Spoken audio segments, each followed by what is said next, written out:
Trump কি সত্যি ইরানের উপর বড় হামলা চালাবেন? ইরান কেন এত বড় হুমকির পরও পিছু হচ্ছে না? ট্রাম্পের এই বক্তব্য কি কৌশল নাকি বাস্তব পরিকল্পনা? কূটনীতি কি এখনও এই সংকট থামাতে পারবে? আপনারা দেখছেন TVN24 নিউজ নেটওয়ার্ক।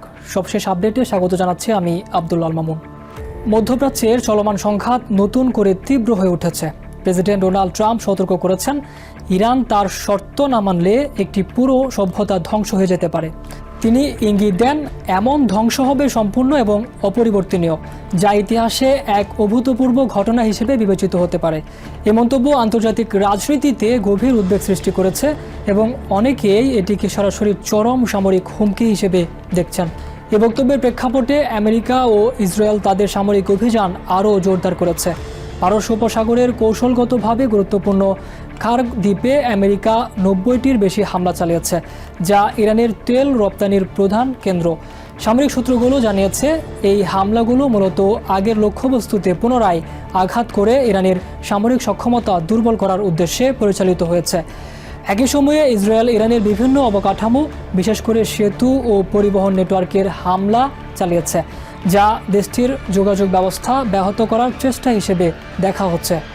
ট্রাম্প স্পষ্টভাবে একটি সময়সীমা নির্ধারণ করে দিয়েছেন, যার মধ্যে ইরানকে হরমুজ প্রণালী খুলে দিতে হবে।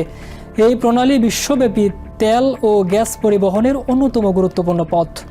যদি ইরান এই পথ খুলে না দেয়, তাহলে দেশটির গুরুত্বপূর্ণ অবকাঠামো ধ্বংস করে দেওয়া হবে বলে তিনি সতর্ক করেছেন।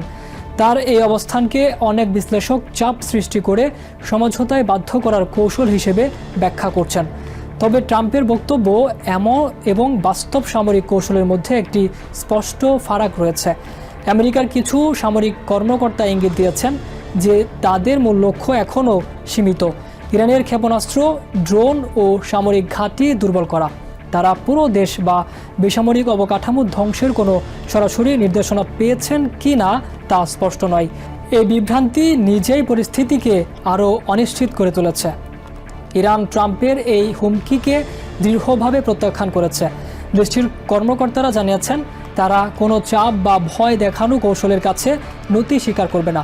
তাদের মতে, আমেরিকার এই ধরনের বক্তব্য শুধু রাজনৈতিকভাবে উস্কানিমূলকই নয়, বরং ইরানের জাতীয় মর্যাদা ও ঐতিহাসিক পরিচয়ের উপর সরাসরি আঘাত।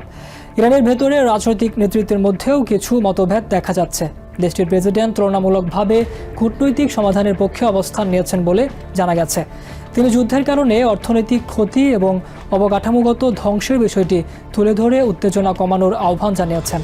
তবে শক্তিশালী সামরিক গোষ্ঠী, বিশেষ করে বিপ্লবী গার্ড বাহিনী, কঠোর অবস্থানে রয়েছে এবং তারা মনে করে যে ইরান এখন কৌশলগতভাবে সুবিধাজনক অবস্থানে আছে, বিশেষ করে হরমুজ প্রণালী নিয়ন্ত্রণের কারণে। সাধারণ মানুষের মধ্যেও নানা প্রতিক্রিয়া দেখা যাচ্ছে।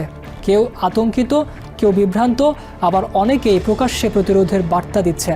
বিভিন্ন শহরে মানুষ গুরুত্বপূর্ণ অবকাঠামোর পাশে জড়ো হয়ে মানব শৃঙ্খল তৈরি করেছে, যা প্রতীকীভাবে দেশ রক্ষার অঙ্গীকার হিসেবে দেখা হচ্ছে। এই দৃশ্যগুলো সামাজিক মাধ্যমে ছড়িয়ে পড়ে এবং জাতীয় ঐক্যের বার্তা হিসেবে উপস্থাপনা করা হচ্ছে। এই উত্তেজনার মধ্যে কূটনৈতিক প্রচেষ্টা পুরোপুরি থেমে যায়নি, তবে তা গুরুতর সংকটে পড়েছে। ইরান আমেরিকার সঙ্গে পরোক্ষ আলোচনা বন্ধ করে দিয়েছে বলে একাধিক সূত্র জানিয়েছে। এই আলোচনা পাকিস্তানের মাধ্যমে পরিচালিত হচ্ছিল। পাকিস্তান নিজেকে একটি গুরুত্বপূর্ণ মধ্যস্থতাকারী হিসেবে প্রতিষ্ঠা করার চেষ্টা করছে এবং তারা 2 সপ্তাহে যুদ্ধবিরতির প্রস্তাব দিয়েছে, যাতে উভয় পক্ষ আলোচনায় ফিরতে পারে। পাকিস্তানের প্রধানমন্ত্রী ইঙ্গিত দিয়েছেন যে কূটনৈতিক প্রচেষ্টা এখনও আগাচ্ছে এবং তা ফলপ্রসূ হতে পারে। অন্যদিকে আমেরিকা জানিয়েছে, তারা এই প্রস্তাব সম্পর্কে অবগত এবং শিগগিরই একটি আনুষ্ঠানিক প্রতিক্রিয়া দেওয়া হবে। তবে বাস্তবে যুদ্ধের গতি দেখে অনেক বিশ্লেষক মনে করছেন, আলোচনায় ফেরার পথ ক্রমে কঠিন হয়ে উঠছে। এদিকে সংঘাতের প্রভাব শুধু ইরানেই সীমাবদ্ধ নেই। ইরান পারস্য উপসাগরে আমেরিকা সমর্থিত দেশগুলোর জ্বালানি স্থাপনাগুলোকে লক্ষ্য করে হামলা চালিয়েছে বলে জানা গেছে। সৌদি আরব ও ইউনাইটেড আরব আমিরাত জানিয়েছে, তারা ইরান থেকে ছোড়া ক্ষেপণাস্ত্র ও ড্রোন প্রতিহত করেছে।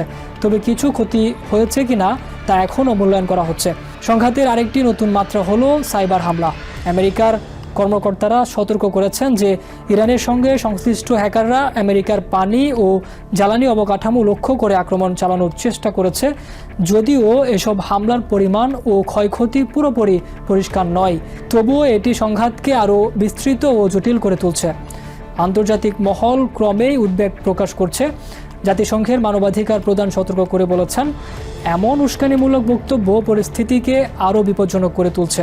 তিনি ইঙ্গিত দেন, বেসামরিক জনগণ বা অবকাঠামোকে লক্ষ্য করে হামলা চালানো হলে তা আন্তর্জাতিক আইনের আওতায় গুরুতর অপরাধ হিসেবে গণ্য হবে।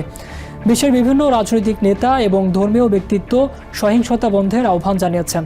তারা মনে করছেন, এই সংঘাত দ্রুত নিয়ন্ত্রণে না আনলে তা পুরো অঞ্চলের স্থিতিশীলতাকে হুমকির মুখে ফেলতে পারে এবং বৈশ্বিক অর্থনীতিকেও বড় ধরনের প্রভাব ফেলতে পারে, বিশেষ করে তেলের বাজারে।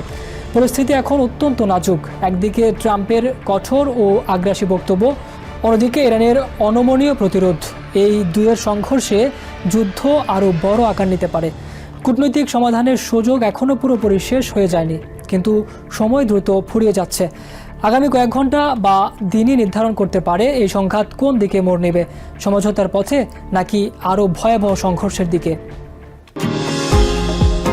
নিউ ইয়র্ক থেকে সম্প্রচারিত TVN 24 টেলিভিশন বিশ্বজুড়ে বাঙালির কণ্ঠস্বর।